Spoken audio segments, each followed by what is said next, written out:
Assalamualaikum warahmatullahi wabarakatuh. Sampai jumpa kembali di video kali ini. Saya akan membahas mengenai bagaimana analisa tiamin dengan menggunakan metode volumetri. Ya. Pada video-video sebelumnya, saya sudah membahas bagaimana analisa tiamin dengan berbagai metode, salah satunya dengan menggunakan kolometri, kemudian metode dengan menggunakan mikrobiologi, termasuk juga ada beberapa metode analisa dengan menggunakan cara fisika atau cara fisik. Ya. Metode dengan menggunakan volumetri merupakan metode yang relatif lebih murah dan lebih mudah dilakukan di tingkat laboratorium, dari laboratorium yang canggih sampai laboratorium dengan peralatan yang terbatas ya bisa dilakukan. Dan bahan-bahan yang digunakan juga relatif lebih murah dan biasanya tersedia di laboratorium ya.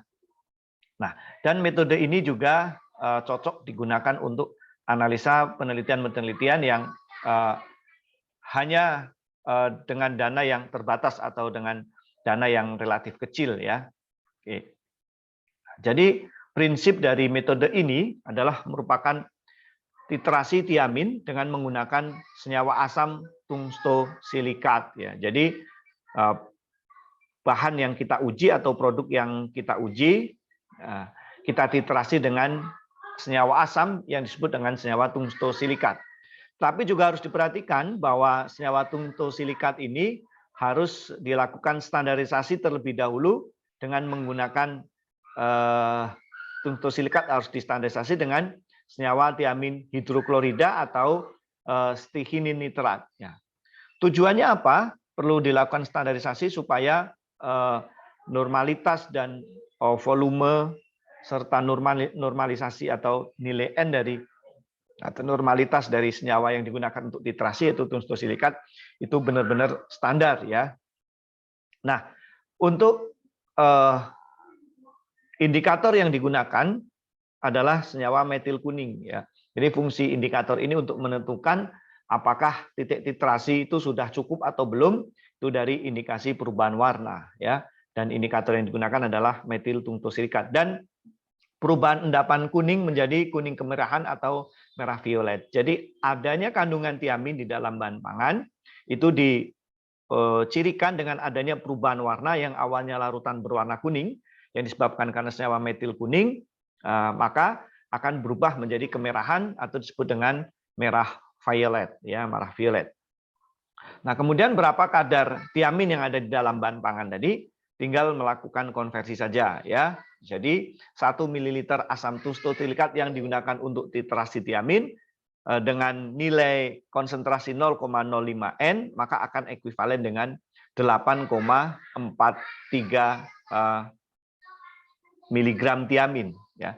Jadi artinya berapa jumlah mililiter tungstosilikat ini yang digunakan untuk proses titrasi tinggal dikalikan dengan angka konversi 8,43. Jadi kalau kita memperoleh titrasi sebanyak 10,2 ml tungstosilikat tinggal dikalikan 10,2 dikalikan dengan 8,43 tiamin ya. Itu artinya itulah angka tiamin yang terdapat di dalam bahan yang kita analisa. Jadi cukup sederhana dan cukup mudah. Artinya bisa dilakukan oleh siapa saja ya. Berikutnya saya akan menjelaskan tentang bagaimana kalau kita menggunakan uji mikrobiologi ya. Pada prinsipnya saya sudah menjelaskan di awal, tetapi saya akan menjelaskan contoh saja bagaimana kita melakukan uji tiamin, yaitu tiamin vitamin B1. Bagaimana kalau kita menggunakan uji mikrobiologi ya. Di awal sudah saya jelaskan bahwa yang paling penting pada saat kita melakukan uji tiamin dengan mikrobiologi adalah kesesuaian antara tiamin yang kita uji dengan jenis mikrobia. Dalam hal ini kita menggunakan tiamin, maka yang paling cocok adalah menggunakan Onchromonas danica. Bagaimana kalau kita tidak menggunakan Onchromonas danica? Tentu menjadi tidak tepat ya. Jadi tidak bisa karena setiap satu vitamin dia mempunyai pasangan mikrobia tertentu. Nah, mikrobia yang kita pilih adalah mikrobia yang sensitif terhadap senyawa itu ya. Jadi Onchromonas danica itu cocok dengan atau pasangannya adalah menggunakan tiamin ya. Nah, tingkat ketelitiannya 1 kali 10 pangkat negatif 10 ya. Jadi sangat teliti ya. Nah, jadi yang harus dilakukan yang pertama adalah kita harus membuat kurva standar ya dengan konsentrasi bertingkat antara 1 kali 10 pangkat 10 sampai 1 kali 10 pangkat min 9. Nah, kemudian kita seperti biasa kita membuat konsentrasi berseri dengan ditambahkan tiamin sesuai dengan keperluan ya. Kita gunakan tiamin sesuai dengan konsentrasi yang cukup rendah saja supaya bisa digunakan untuk mempertimbangkan berapa kadar tiamin di dalam bahan pangan ya. Kemudian buat medium uji, jadi kita menggunakan medium uji, medium yang sesuai dengan Onchromonas danica, kemudian ditambahkan dengan konsentrasi yang sama, kemudian ditambahkan sampel standar dan kita gunakan tiamin standar ya. Jadi pada saat kita membuat konsentrasi standar, kita tambahkan tiamin dengan konsentrasi-konsentrasi tertentu ya, konsentrasi berseri yaitu misalnya 0,01, 0,02, 0,3 dan seterusnya ya. Oke. Kemudian setelah itu kita buat bahan atau kita siapkan sampel yang akan kita uji. Cuman bedanya adalah kalau kita tadi tambahkan tiamin standar itu kita ganti dengan sampel yang akan kita gunakan untuk melakukan uji. Sementara medium pertumbuhan Onchromonas danica kita samakan ya, dari sampel dan dari standar kita samakan. Yang membedakan hanya pada tiaminnya. Kalau tadi kita gunakan tiamin standar, kita gunakan tiamin yang berasal dari sampelnya. Nah, kemudian yang harus diperhatikan bahwa produk yang kita gunakan harus bebas dari senyawa antimikrobia ya, seperti salah satunya adalah polifenol, kemudian ada senyawa-senyawa aktif ya, misalnya eugenol, kemudian tidak boleh juga mengandung beberapa senyawa rempah yang dia mempunyai antimikrobia ya. Nah, kemudian setelah itu kita tumbuhkan dengan menggunakan pada suhu 27 derajat Celcius selama 5-7 hari sesuai kebutuhan, boleh 5 hari atau 7 hari. Maka pada saat Onchromonas danica ini tumbuh dengan menggunakan medium dan menggunakan tiamin, tentu semakin banyak tiaminnya maka pertumbuhan Onchromonas danica akan semakin tinggi ya. Nah, kita akan membaca berapa kadar tiamin di dalam bahan pangan tersebut berdasarkan pertumbuhan Onchromonas danica. Nah, indikator pertumbuhan Onchromonas danica sesuai dengan jumlah selnya bisa kita ukur dengan alat yang disebut dengan turbidimeter atau kita ukur dengan spektrofotometer pada panjang gelombang 436 nanometer. Nah, saya akan kasih contoh misalnya dengan menggunakan turbidimeter ya. Jadi bagaimana cara analisanya? Ya, tentu kita akan membuat cara seperti kurva standar ya. Kita mempunyai seri dari kita membuat kurva standar dari seri yang kita punya. Kalau misalnya kita buat beberapa titik ya, misalnya ada 4 titik seperti biasa.